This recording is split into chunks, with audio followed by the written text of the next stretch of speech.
सतनाम सत साहिब। सृष्टि विस्तार कर्म में हिंदू धर्म में माना गया है कि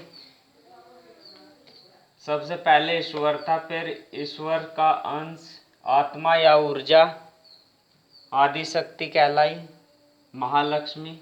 फिर आदि शक्ति ने ब्रह्मा, सरस्वती, विष्णु, लक्ष्मी, महेश, पार्वती को बनाया।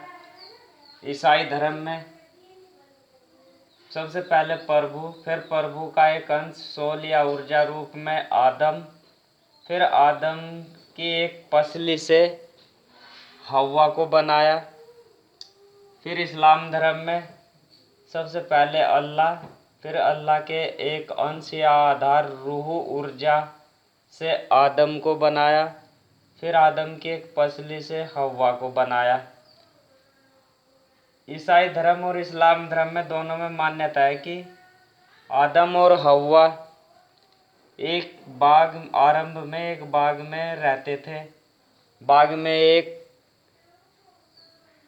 बहुत ही अच्छा पेड़ था जिस पर अमर फल लगा हुआ था, लेकिन शैतान के बहकावे में आकर दोनों ने उस फल को खाया था और उसके बाद सृष्टि विस्तार हुआ था। यह कौन सा फल था, इसका अगले वीडियो में बताने की कोशिश करेंगे। अब हिंदू धर्म में आदि शक्ति ने यानी ईश्वर की आदि शक्ति ने ब्रह्मा, विष्णु, महेश, सरस्वती, लक्ष्मी, पार्वती को बनाया। फिर उसके बाद सृष्टि का विस्तार हुआ। यह इस गुणक में होता है 2 से 8, 8 से 32, 32 से 128। ऐसे ही फिर जो है जैसे युग बदलते गए तो सृष्टि का विस्तार व जनसंख्या वृद्धि होती गई। यहाँ तक तीसरे स्टेप तक प्रभु, आदम, हव्वा, ईश्वर, आदिशक्ति, ब्रह्मा, विष्णु, महेश। इस्लाम में भी अल्लाह, आदम, हव्वा, यानी 3 स्टेप तक सभी धर्मों की स्थिति समान है, एक समान है। उसके बाद से शुरू होता है। हिंदू लोग तीसरे स्टेप पर आकर रुक गए, यानी ब्रह्मा, विष्णु, महेश को ही मुख्य मानने लगे और जो एक ईश्वर है उसको भूल गए।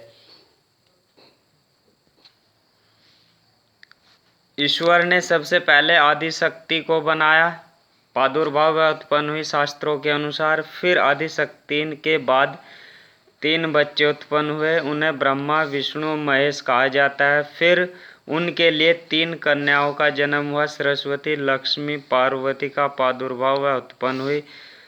अब यह गहराई से सोचने वाली बात है कि जब सृष्टि की उत्पत्ति हो रही थी या जब ब्रह्मा, विष्णु, महेश का जन्म हुआ था, उस समय अन्य मनुष्य नहीं थे, केवल 7 मनुष्य थे।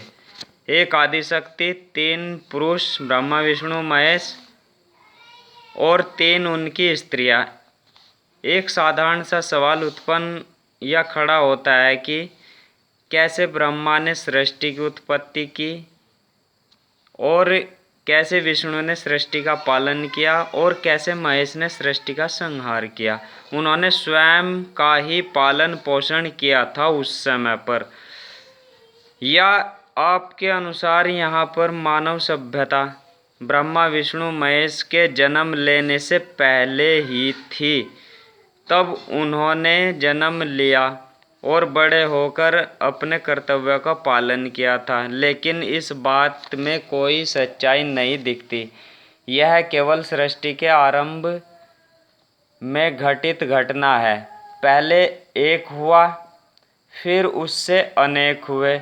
दूसरे धर्म ग्रंथों में भी वर्णन है आदम और हव्वा का।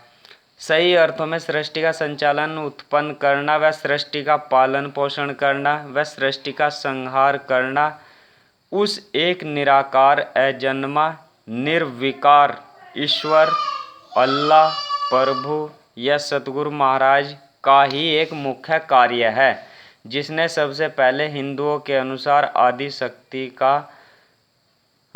का प्रादुर्भाव या उत्पन्न किया था।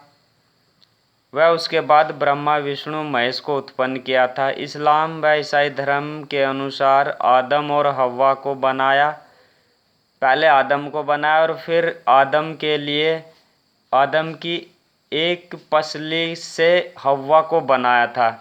यह तीनों महत्वपूर्ण कार्य एक ही ईश्वर या प्रभु के हैं, यानी पालन पोषण करना, सृष्टि का संचालन करना, सृष्टि को उत्पन्न करना और सृष्टि का संहार करना एक ही ईश्वर के हैं। आदिशक्ति व आदम एक ईश्वर के ही अंश हैं, यानी उनकी रूह या आत्मा या उसे ऊर्जा कह लो, वो एक ही ईश्वर के हैं।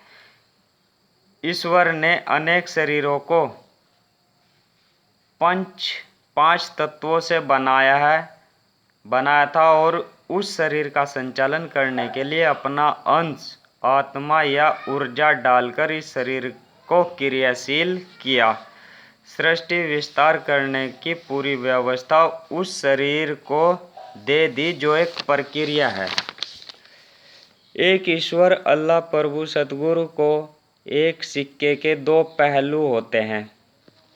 जैसे एक सिक्के के दो पहलू होते हैं, ऐसे ही ईश्वर के दो पहलू होते हैं, या अल्लाह के दो पहलू होते हैं, या प्रभु के दो पहलू होते हैं, या सतगुरु, कुछ लोग सतगुरु महाराज कहते हैं, उसके दो पहलू होते हैं। एक सद्गुणों से युक्त होता है, दूसरा अवगुणों से युक्त होता है।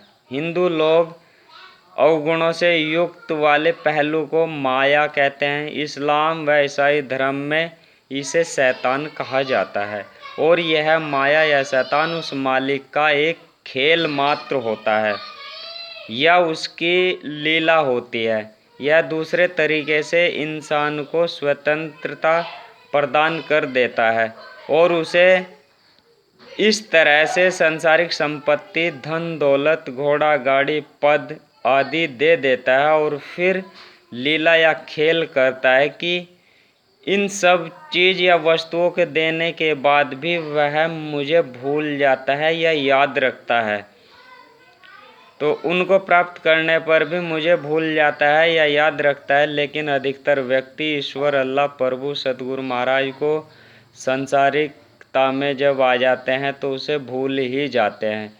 निष्कर्ष होता है, उपरोक्त विवरण से ज्ञात होता है कि सृष्टिकर्ता, सृष्टि का पालन करता व सृष्टि का संहार या संतुलन करता एक ईश्वर ही है। आप उसे चाहे ईश्वर कह लें, भगवान कह लें, या इस्लाम धर्म में अल्लाह कह लें, या ईसाई धर्म में उसे प्रभु कह लें, या और संतों की भाषा में उसे सतगुरु महाराज कह लें। सतनाम सत साहिब।